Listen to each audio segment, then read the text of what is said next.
ये औरत जब बाजार से खरीदारी करके घर वापस आई तो उसने देखा कि उसकी जेठानी उसके दो बच्चों को बालकनी से धक्का दे रही थी, लेकिन उसने भागकर देखने की बजाय बड़े आराम से अपनी घड़ी देखी और इस घटना का सही टाइम याद कर लिया। फिर वो नीचे उतरी और अपनी जेठानी के साथ खड़ी हो गई। बच्चों को जमीन पर पड़ा देखकर भी उसने कोई रिएक्शन नहीं दिया, वो बस चुपचाप सनफ्लावर सीड्स खाने लगी। उस वक्त किसी को नहीं पता था कि वो कोई बेरहम औरत नहीं थी, बल्कि वो तो अपनी पिछले जन्म की यादों के साथ दोबारा जन्मी थी। पिछले जन्म में जब वो अपने पति के साथ मार्केट गई थी तो उसके पति ने उससे जल्दी घर लौटने को कहा। जैसे ही वो घर पहुंची उसने अपनी जेठानी को बच्चों को बालकनी से धक्का देते देखा। घबराकर उसने भागकर उन्हें बचाने की कोशिश की, लेकिन तब तक बहुत देर हो चुकी थी। उसकी जेठानी ने सफाई देते हुए कहा कि बच्चे उसकी बात नहीं सुन रहे थे और उन्हें सजा देने के चक्कर में वो गलती से गिर गए। औरत ने तुरंत एम्बुलेंस को कॉल किया और बच्चों के पास भागी, लेकिन तभी उसकी जेठानी ने उल्टा उसी पर इल्जाम लगा दिया और पूछा कि उसने बच्चों को क्यों गिराया। उसका पति तुरंत आया और गुस्से में उसने उसे थप्पड़ मार दिया। उसने कहा कि उसने अपनी बीवी पर कभी शक नहीं किया था, लेकिन अब समझ आया कि उसने उसे जानबूझकर मार्केट भेजा ताकि वो बच्चों को मार सके। औरत ने रोते हुए सफाई दी कि उसने अपनी आंखों से देखा था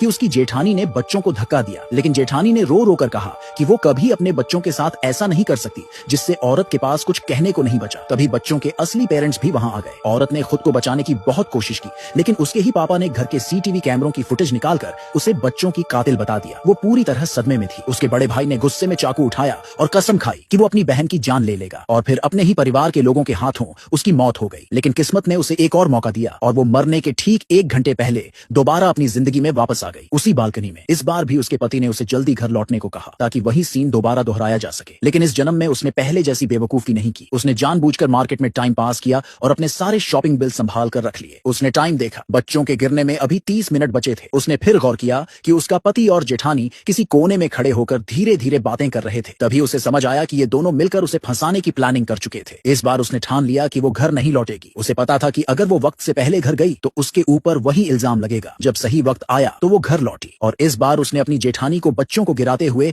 अपनी आंखों से देखा, पिछली बार से ठीक 10 मिनट बाद। लेकिन इस बार उसने कोई इमोशनल रिएक्शन नहीं दिया। वो आराम से नीचे उतरी और जेठानी के साथ खड़ी हो गई, जैसे कुछ हुआ ही ना हो। उसने एम्बुलेंस को कॉल किया, लेकिन पिछली बार की तरह घबराई नहीं, बल्कि खड़ी होकर सनफ्लावर सीड्स खाने लगी और ये देखने लगी कि उसकी जेठानी अब क्या करेगी। लोगों ने उसे कोल्ड हार्ट वाली औरत कहकर कोसना शुरू कर दिया, लेकिन उसे परवाह नहीं थी, क्योंकि वो जानती थी कि इस बार उसके पास सबूत हैं। जब एम्बुलेंस आई और बच्चों को ले जाया गया तो उसका बड़ा भाई फिर गुस्से में उसे मारने दौड़ा, क्योंकि उसकी बीवी ने फिर वही ड्रामा किया। उसने रोते हुए झूठ बोला कि उसने अपने बच्चों को खुद नहीं गिराया, लेकिन इस बार औरत ने सबूत पहले से तैयार कर रखे थे। उसने मार्केट के सारे बिल पुलिस को दिखाए और साबित कर दिया कि वो बच्चों के गिरने के टाइम पर वहां मौजूद ही नहीं थी। इस बार वो खुद को बचाने के लिए पूरी तरह तैयार थी।